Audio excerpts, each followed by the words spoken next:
Olá, meus amigos do programa Ponto de Equilíbrio, missionário Denis Munhoz.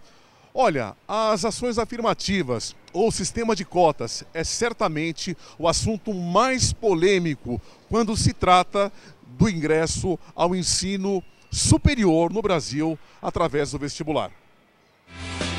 As universidades têm autonomia para definir o funcionamento do sistema de cotas. Por isso, existem diversos modelos espalhados pelo país. A prática mais comum é reservar parte das vagas para estudantes que cursaram o ensino médio em escolas públicas. Algumas instituições chegam a separar até 70% das vagas para esse perfil de candidato.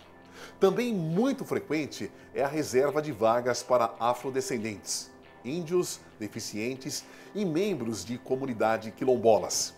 O sistema de cotas raciais causa polêmica pela subjetividade no momento da entrevista do candidato. Ou seja, quais são os critérios para definir se o vestibulando é negro ou moreno, ou se realmente é índio ou apenas um descendente distante. Negros que sempre estudaram em escolas particulares devem ter direito a cotas? E vamos entender direitinho, conversando com algumas pessoas, como elas veem o ingresso do vestibular aqui no Brasil e como elas veem também o sistema de cota, ou seja, a distribuição de cotas aqui no Brasil para o ingresso do vestibular. Olha, Jorge, eu tenho uma visão assim bem crítica com relação a esse sistema de cotas. Porque eu penso assim, que a educação hoje no país, infelizmente, ela está sucateada na rede pública.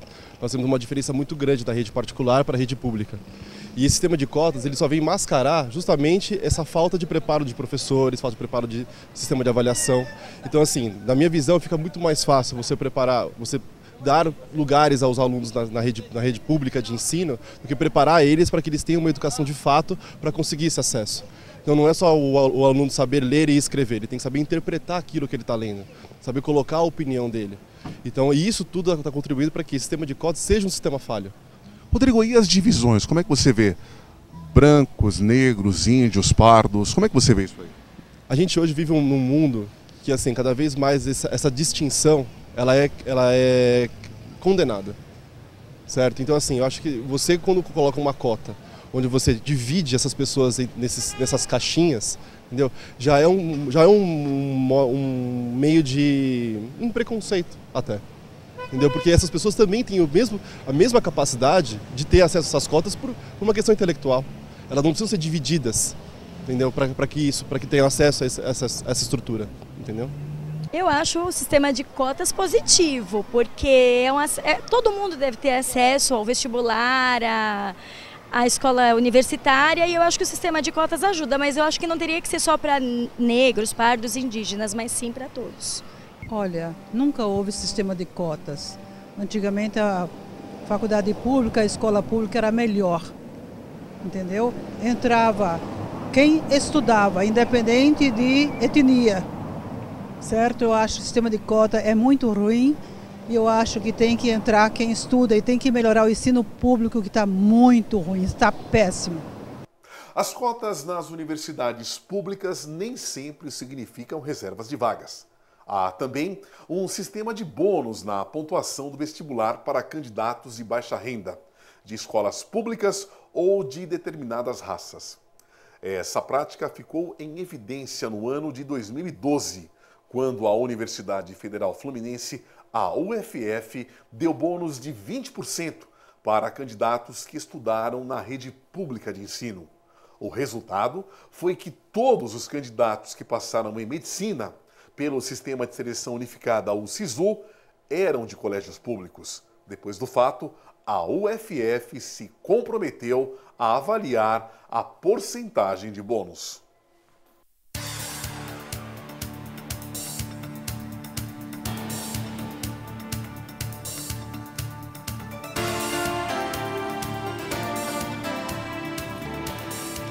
Muito boa noite, meu amigo, minha amiga. O nosso encontro de todo final de noite, de segunda a sexta-feira, programa Ponto de Equilíbrio. E você já sabe, acesse nosso site www.programapontodeequilibrio.com.br Ali você tem acesso ao Facebook, ao Twitter, ao canal do YouTube. Você pode mandar seu e-mail, criticar, elogiar. Acesse o nosso site www.programa.deequilibrio.com.br. E hoje nós vamos falar sobre também um tema novo para muitos pais, novo para muitos alunos também. Vamos falar sobre vestibular, cotas, exames, isso que deixa as mães e os pais de cabelo em pé, os alunos também. E é com imenso prazer que eu recebo Patrícia Bauer. Patrícia, muito obrigado por ter aceito o nosso convite, é um prazer recebê-la aqui. A Patrícia Bauer é coordenadora pedagógica do Colégio Pentágono e vai esclarecer um pouquinho para a gente esse estresse que acontece ali quando está chegando o vestibular. Para os pais, para os filhos, para os parentes, para os professores, como isso daí está acontecendo no Brasil. Patrícia, o que tem mudado no vestibular de um tempo para cá? O que eu noto, eu sei que eu tenho uma filha vestibulando, é que aumentou muito o estresse, aumentou muito a cobrança. Mas em função do que, Patrícia? Eu acho que tudo mudou, né, para essa meninada aí que está a partir do momento, já quando entra no ensino médio, já existe uma cobrança da família, da sociedade, que tem que passar no vestibular, a exigência também para a universidade pública, né, FUVEST, USP, Unicamp, e agora também todos os benefícios que o Enem traz, né, porque aí abrindo essa possibilidade do aluno fazer as universidades federais. Só abrindo parênteses, o Enem, o Exame Nacional do Ensino Médio. Isso, o Exame Nacional do Ensino Médio. Foi criado há quanto tempo isso, Patrícia? O Enem tem quanto tempo? Tem 11 anos. 11 anos, já tem quase 11 anos, mas nós tivemos aí uma modificação, começou em 2005, depois 2009 o novo Enem, mas agora já com uma cara muito mais de vestibular, pelo fato de ser um acesso para as universidades federais. O Enem ele foi criado, a finalidade dele seria para se avaliar não o aluno, mas sim o curso, pelo menos o discurso da época. Isso. Ainda continua assim ou não? Não, na verdade o Enem ele foi criado para avaliar muito mais as competências e as habilidades do aluno. Só que, na verdade, ele foi usado pela mídia para fazer o ranking entre as escolas. Porque quando esse exame, ele gera um boletim, né, onde o aluno tem, em todas as competências e habilidades, uma nota, gerada em um dos 4 eixos de cada uma dessas competências. E hoje, como o aluno se prepara? Porque o Enem parece que em certas instituições ele tem uma pontuação que ajuda o aluno, ele se preparando para o Enem, dependendo da nota que ele recebe no Enem, ele tem um aproveitamento maior no colégio. Como é que ele está funcionando esse interface do vestibular, Enem, colégio, aluno? Como ele está funcionando? Olha, na verdade, assim, a gente já coloca a preparação para o Enem desde a primeira série do ensino médio. Que a maior dificuldade hoje do aluno é conseguir ficar sentado, fazendo 4 horas e meia uma prova. Então, existe aí todo um trabalho de simulado, a partir do primeiro ano do ensino médio, um simulado com 90 questões, com redação, e isso já começa uma pontuação. Então, na primeira série do ensino médio, já vale 40% de uma nota, na segunda série do médio, 60%, e na terceira série do médio, 80% dessa nota. Então, o aluno, ele está, ao mesmo tempo, se preparando, mas ele valoriza, porque isso vale uma nota também. E o ensino público com o Enem, ele melhorou? O ensino público, ele não melhorou. Na verdade, o Enem, ele está facilitando, para quem vem do ensino público, a possibilidade de conseguir entrar numa universidade federal através do Exame Nacional do Ensino Médio. Então, aí já é um ponto, exatamente, linkar isso daí com a nossa próxima pergunta. Porque uma coisa é se a gente nota que ele melhorou, funcionou, o ensino público está melhor. Outra coisa é se ele impõe algumas restrições para se ter acesso à faculdade ou à nota. Como está funcionando? Vamos ser mais objetivos, o sistema de cotas, né, que o pessoal fala muito. Como está funcionando esse sistema de cotas hoje no Brasil? Então, tem a lei das cotas, né? Ela foi criada em 2012. O que acontece com as universidades federais? Então, até agosto de 2016, as universidades federais precisam dar 50% do total dessas vagas para os alunos que vêm da escola pública.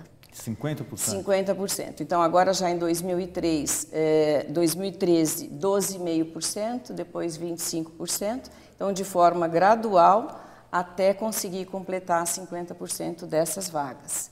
Então, é como se nós dividíssemos o número de vagas, 50% para as cotas e 50% que a gente fala que é ampla concorrência, que no caso os alunos, por exemplo, que saem do Colégio Pentágono, eles vão competir com os outros que estão vindo da escola pública. E para o ensinador, para o pedagogo, para o professor, isso eu acho que é um tema que no mínimo deveria envolver uma discussão um pouco mais aprofundada no assunto. O que o professor pensa, o que o pedagogo pensa desse sistema de cota? É um sistema muito criticado, porque, na verdade, ele não resolve o problema da escola pública, que o ideal seria que nós tivéssemos uma escola pública de qualidade, desde o ensino fundamental 1, fundamental 2 e ensino médio, que quando eles chegassem no final do ensino médio, eles conseguissem competir com o nosso aluno da mesma forma, o que não acontece. Eu não conheço o assunto profundamente, mas eu acho que isso seria um paliativo, de repente está sendo usado para não se cobrar do Estado um ensino público de qualidade. Isso é verdade. Porque é um direito do cidadão, que ele paga o imposto, ele tem que ter um ensino público de qualidade, como ele tem que ter um atendimento médico de qualidade, porque você paga imposto, é para isso. Então, de repente, esse sistema de cota ele é um paliativo para, olha, já que nós não conseguimos dar um ensino de qualidade, que é um erro crasso em qualquer país do mundo, porque tem que ter um ensino de qualidade, então nós vamos estabelecer cotas. É isso mesmo. E por isso que mesmo os professores, a gente tem professores também que dão aula em escola pública e não concordam com isso, porque não vai resolver o problema.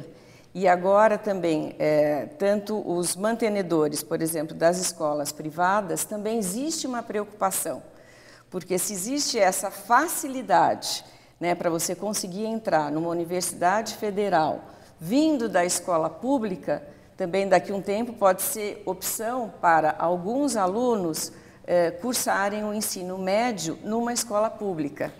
Mas não existe uma nota mínima? Não, e na verdade, por exemplo, atualmente a média ela é desproporcional, né? Se nós pegarmos aí uma nota de corte dos alunos de escola particular e de escola pública, a nota de corte do aluno que vem da escola pública é mais baixa do que do aluno da escola particular. Então, se ele começar a fazer realmente uma análise do que pode acontecer, pode ser que venha fazer a opção de ir para uma escola pública, porque a média é mais fácil, menor do que se ele estiver na escola particular. Não, e um outro detalhe, com que preparo ele vai chegar a uma faculdade? Qual vai ser o resultado dele numa faculdade? Será que ele vai assimilar aquilo? Porque se ele não tem um preparo adequado para chegar lá, é complicado. E já existe mesmo, em questão aí do MEC, do governo, para um atendimento para esses alunos que vêm de escola pública, como se fosse um reforço no primeiro ano de universidade, para conseguir fazer um nivelamento com os alunos de escolas particulares. Mas existe uma preocupação nos cursos de engenharia, medicina, com abaixar o nível do curso.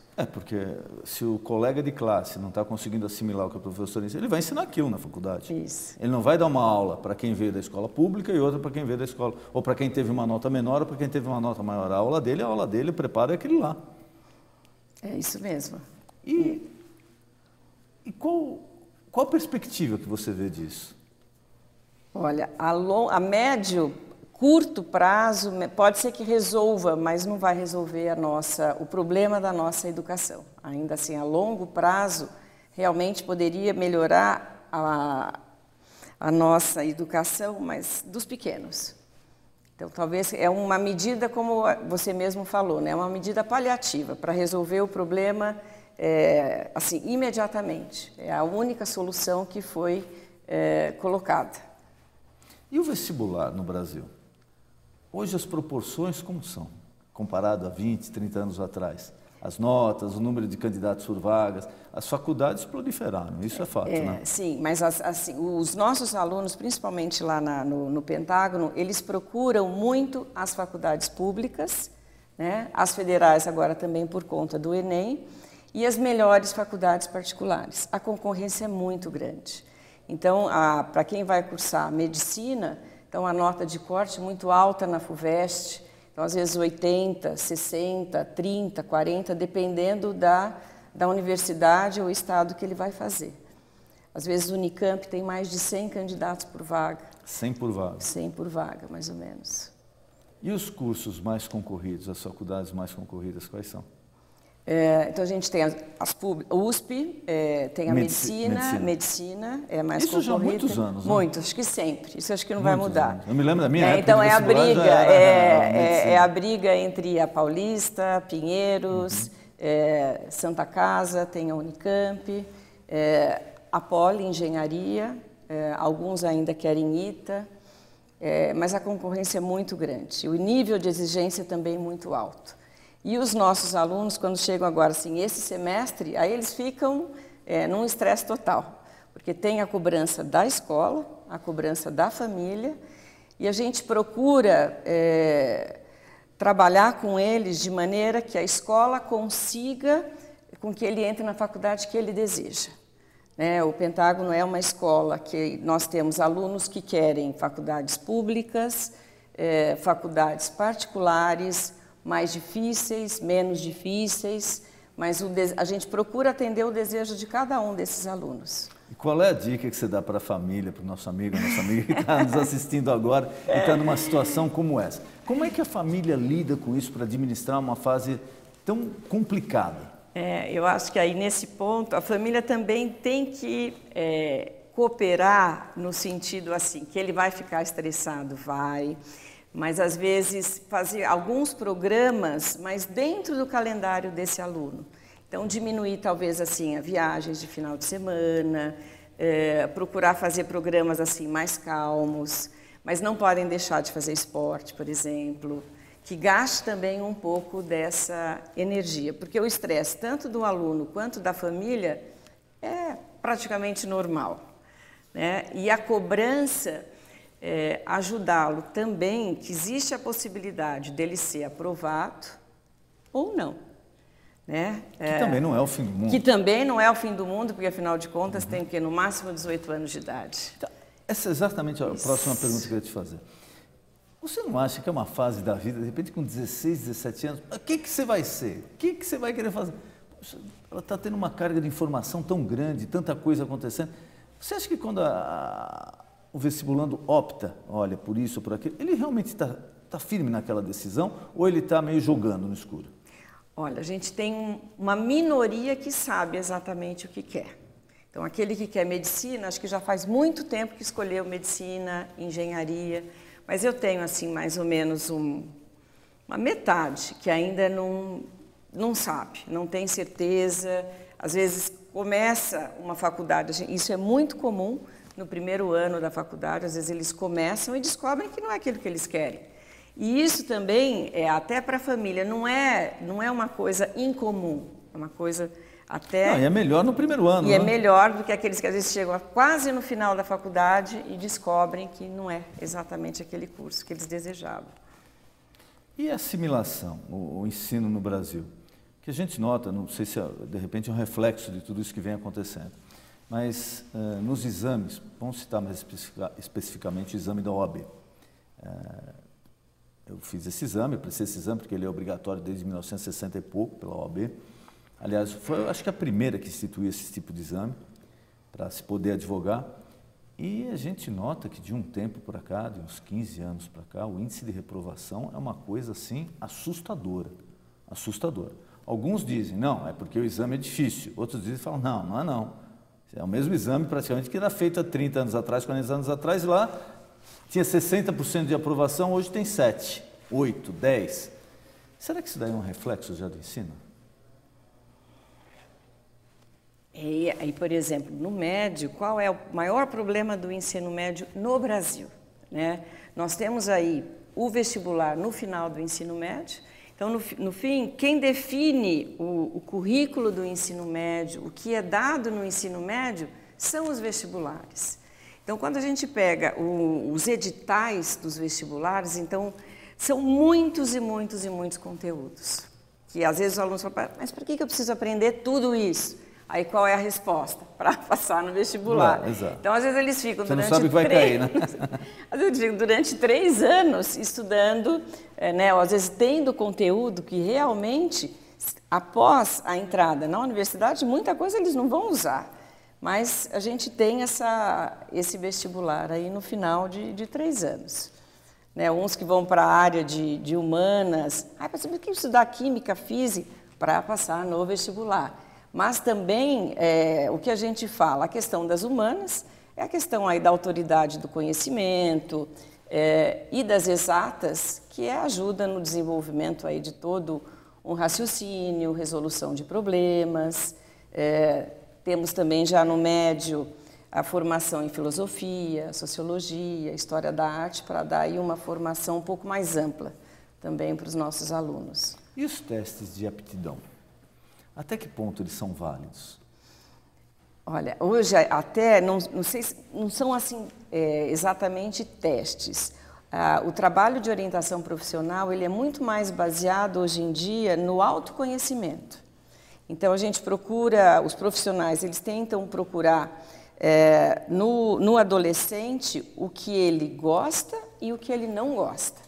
Quais são as aptidões, né? Então, eu, por exemplo, quero fazer engenharia, mas o que eu tenho que realmente vai favorecer para que eu seja um bom engenheiro? Então, eu preciso ter facilidade nas exatas. Se eu quero escolher comunicação, então o que eu preciso gostar ou ter para que eu consiga me dar bem também nessa área? E o papel dos pais aí? Porque eu sou advogado de formação, minha esposa também, minha filha não quer nem saber de direito, mas via de regra não é assim, né? Não, os pais, eles tentam influenciar, mas a escola procura, quando é feito esse trabalho de orientação profissional, a escolha que você fez é exatamente aquilo que você quer ou você está sob a influência de alguém da família, o pai ou a mãe, às vezes tem a família todinha de advogados, pai, avô, tio. Então, a gente também faz com que o aluno pense nessas duas questões. É sua opção ou é a opção da família? Ou você só escuta isso o tempo inteiro e acha que quer, né? É isso mesmo. E quando tem uma mudança assim radical, de repente, olha, meu pai é médico, eu vou fazer oceanografia, eu vou fazer turismo. Aí vamos virar, os pais às vezes se procuram e falam, olha, mas puxa, de onde ele tirou essa ideia? Isso, não, eles vêm, eles perguntam, mas como, Patrícia? E aquela preocupação, né? Nossa, escolheu, às vezes escolhe uma profissão que escolheu fazer psicologia, imagina, meu filho, né, homem, escolher fazer psicologia, ou escolheu fazer história, geografia, pedagogia, algumas profissões que às vezes não que são de menor importância, mas eles gostariam que tivesse escolhido engenharia, medicina, né, direito, que são ainda as mais tradicionais. Mas então existe um conflito aí. A dica que você dá para o pai, não se meter nisso. Não se meter. Deixar o filho optar livremente pela escolha. Porque o que a gente fala sempre para eles é assim, a gente tem que fazer aquilo que a gente gosta. Né? E o sucesso, eu acho que vem com isso. Se a gente faz aquilo que a gente gosta, a gente tem sucesso. O Oscar, o jogador de basquete, um abraço, Oscar, em breve ele vai estar aqui com a gente. Ele uma vez contou um fato da vida dele, que ele falou, olha, eu sempre enganei todo mundo. Eu falei, mas como, Oscar? Você é um cara tão leal, tão transparente. Ele falou, não, que a coisa que eu mais gosto na minha vida, eu gosto até hoje, é jogar basquete. E o pessoal ainda me pagava para eu fazer isso. Quer dizer, a felicidade de realizar aquilo que você gosta, né? Eu acho que o caminho do sucesso hoje em dia é esse. A gente tem que ter tem que ser competente, mas tem que fazer o que gosta. E a administração do adolescente, do estudante nessa fase? Tem ocorrido alguns casos aí já de estresse, de supercobrança em cima da criança, porque vai acumulando, ele vira um adolescente, é lógico, ele tem a vida dele de adolescente, mas também já começa a responsabilidade de vestibular, de exame na escola, do que eu vou fazer, o que eu vou como é que eu vou fazer daqui para frente a minha vida, eu estou mudando. Qual o conselho que você dá aí para o próprio aluno? Como ele administra isso daí? Ele tem que ter o tempo separado para estudo, ele tem que ter o tempo separado para as atividades dele, ele tem que saber dosar as coisas, ou nesse período é uma loucura mesmo, ele tem que ultrapassar? O que a gente aconselha, eu acho que hoje, que é o mais difícil no adolescente hoje, ele entender que ele precisa ter assim, uma organização de estudo. Então, ele saber o horário que ele vai estudar, identificar quais são as dificuldades, se ele tem um pouco de dificuldade nas exatas, então o tempo que ele vai se dedicar para as exatas tem que ser maior do que para a área de humanas, né? E se ele vai estudar 1, 2, 3 horas, mas com qualidade, com objetividade. Então ele colocar assim, não, hoje eu vou estudar matemática, é muito amplo, mas o que você vai estudar de matemática? Então, estabelecer mesmo um objetivo, o conteúdo, o número de exercícios que você vai fazer, identificar qual é a dificuldade, seja na hora de estar fazendo a lição de casa ou quando o professor está explicando. Não deixar a dúvida para o dia seguinte, perguntar para o professor, ou monitoria, ou colega, ou procurar em algum site. Hoje a gente tem bastante videoaulas. Procurar resolver as dúvidas se ele tiver e fazer alguma atividade que gosta. Seja, alguns fazem esporte, teatro, dança, ou assistir TV, uma válvula de escape, isso precisa ter. E quando o aluno, a aluna nota que realmente, olha, nesse ponto aqui é a minha dificuldade, eu tento, mas eu não consigo entender com facilidade, eu não entendo rápido, de repente ele aceitar isso e partir para uma aula particular, para um estudo mais intensivo daquilo lá, você acha que é válido ou ele tem que tentar superar isso daí sozinho? Nem sempre consegue superar as dificuldades sozinhas, porque às vezes pode ser falta de base, alguma coisa que ficou lá para trás. Então, nessa hora, uma aula particular ou uma ajuda, eu acho que é sempre bem-vinda.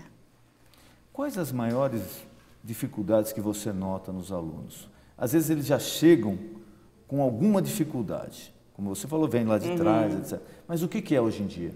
É mais na parte, pelo menos, infelizmente a gente nota aí, eu não sei se é essa história de Facebook, de Twitter, que o pessoal, a grande maioria hoje, tem uma dificuldade muito grande em escrever. Muito grande em escrever. E aí eu digo escola pública e particular.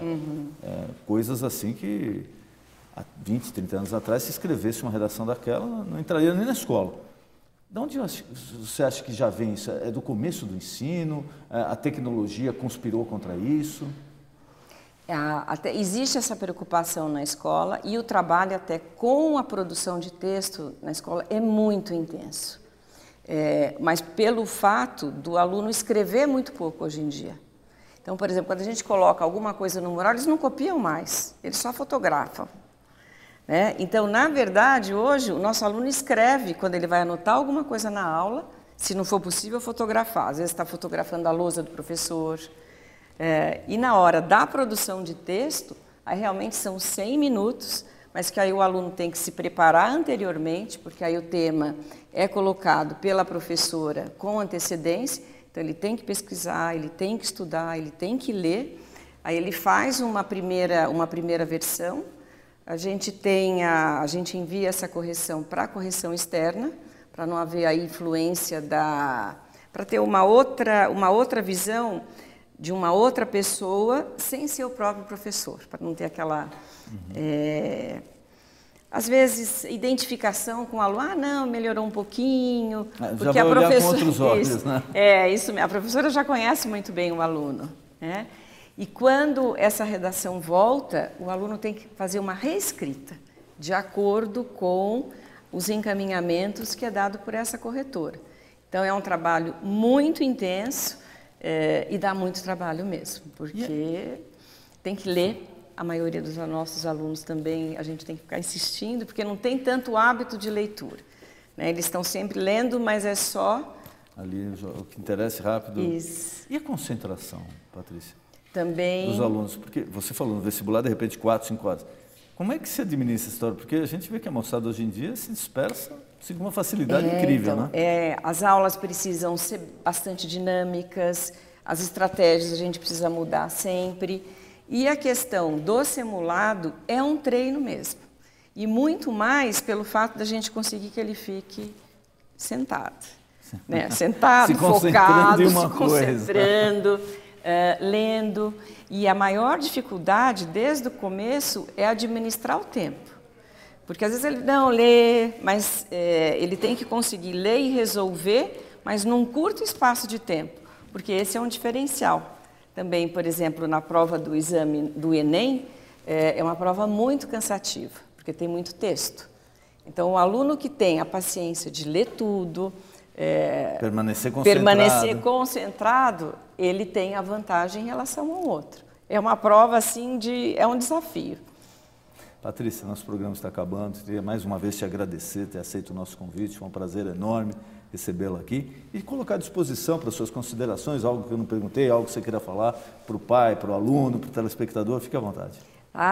Eu que agradeço estar aqui no programa de vocês e é uma fase difícil, mas que vale a pena. Até todas essas dúvidas que vocês tiverem, a gente tem aí o site do Enem, do portal do MEC também para esse esclarecimento sobre a lei das cotas. E acho que é isso. Patrícia, tá muito obrigado. Tá, obrigada. E você já sabe, o nosso encontro de todo final de noite, programa Ponto de Equilíbrio. Boa noite.